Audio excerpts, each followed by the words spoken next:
తెలిస్తే చెయ్యాలి, తెలియకపోతే సైలెంట్గా ఉండాలి.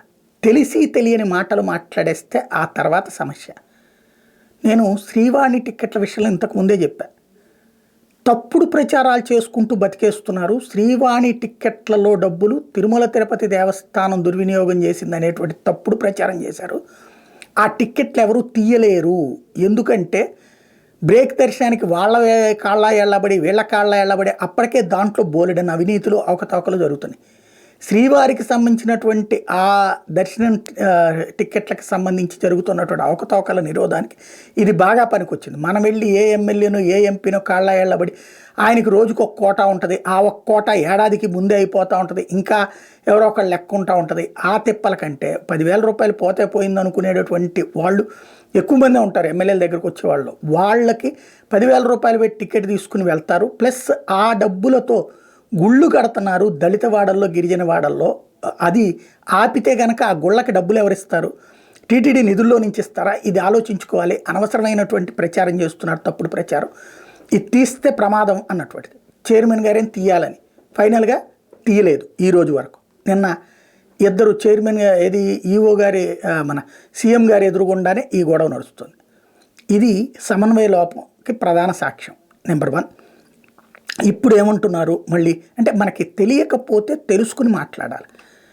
10 రోజుల పాటు దర్శనం అన్నటువంటి దాన్ని పెట్టడం తప్పు.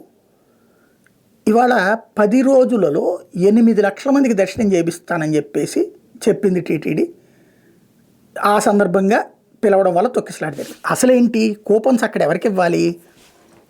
లోకల్ వాళ్ళ వరకు కూపన్స్ ఇస్తారు. మిగతా వాళ్ళందరూ డైరెక్ట్గా వచ్చిన వాళ్ళని వచ్చినట్టు క్యూ లైన్లోకి పంపిస్తే సింపుల్గా పరిష్కారం అయిపోయేది. ఎప్పుడు జరిగేటటువంటి దాన్ని అలా కాకుండా అందరికీ ముందుగానే ఆధార్ కార్డులు తెచ్చుకుని చేసుకోవాలంటం వల్ల ఇది జరిగింది. రెండోది, రేపు తెల్లవారుజామున 4:30కి ఇస్తానంటే ఇవాళ ఉదయం 7 గంటల నుంచి వచ్చారంటే భక్తుల ఫీలింగ్ ఎట్టుంటుందో అర్థం చేసుకోవాలి. అంటే వైకుంఠ ద్వారదర్శనం ఫస్ట్ రోజునే రాదని తెలుసు, కానీ ఫస్ట్ రోజుకి ప్రయత్నిద్దాం, 10 రోజుల్లో ఒక రోజు వచ్చినా చాలు మనకి అన్నటువంటిది.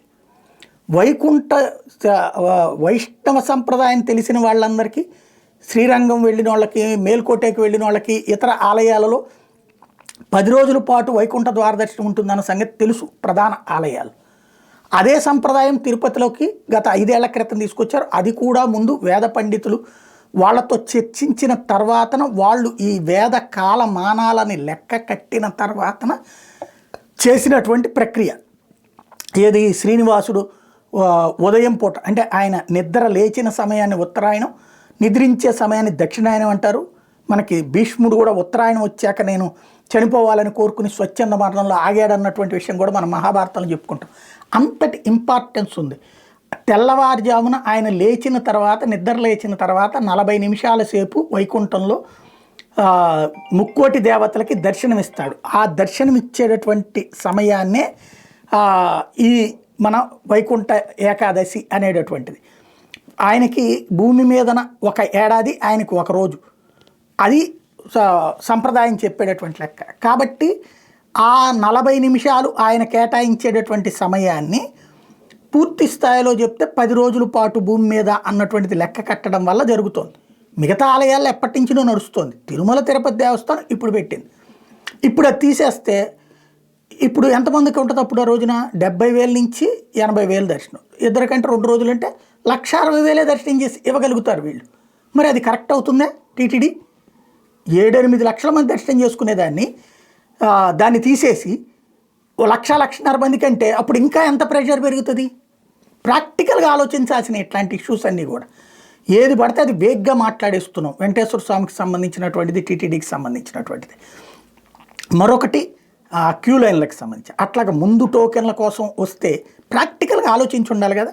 ఎక్కడెక్కడి నుంచినో వచ్చిన వాళ్ళకి ఇవాళ కూపన్లకు ఇవ్వడం బిగిన్ చేస్తే ఫస్ట్ వచ్చిన వాళ్ళకి 1వ తారీఖు, 2 వచ్చిన వాళ్ళకి 2వ తారీఖు, అదే 1వ తారీఖులో ఆ క్యూ లైన్లో ఉన్న వాళ్ళకే రేపటిది, 2వ రోజుది, 3వ రోజుది ఇచ్చేశారు. ఇప్పుడు మిగతాదంతా ఏంటి పరిస్థితి? వాళ్ళందరికీ మళ్ళీ రేపు 13 నుంచి ఇస్తామంటున్నారు. అసలు ఎందుకు? ఏ ఏరియాలో ఉంటే ఆ ఏరియాలోనే ఇచ్చేయచ్చు కదా. లేదు, వచ్చిన వాళ్ళు వచ్చినట్టు డైరెక్ట్గా దర్శనానికి అనుమతిస్తామంటే క్యూ లైన్లో సరిపోతుంది కదా. అలా కాకుండా ఇలా చేయడం వల్ల ఏమవుతుంది? ప్రత్యేకించి కూపన్ కోసం వచ్చిన వాళ్ళు ఇవాళ ఫర్ ఎగ్జాంపుల్ నేను ఇవాళ వచ్చాను, నాకు 20వ తారీఖు దర్శనం వచ్చింది, నేనేం చేయాలి? మళ్ళీ నా ఊరన్నా వెళ్ళాలి, లేకపోతే అక్కడే కూర్చోవాలి. లేదా 2 డబుల్ ఛార్జ్ అవుతుంది. ఇది ఆలోచించద్దా ప్రాక్టికల్గా? ఇవి కదా ఆలోచించాల్సింది. భక్తుడి కోణంలో నుంచి ఆలోచించలేకపోవడం అన్నది అక్కడ అసలు వైఫల్యం. అది చర్చించట్లేదు ఎవరు.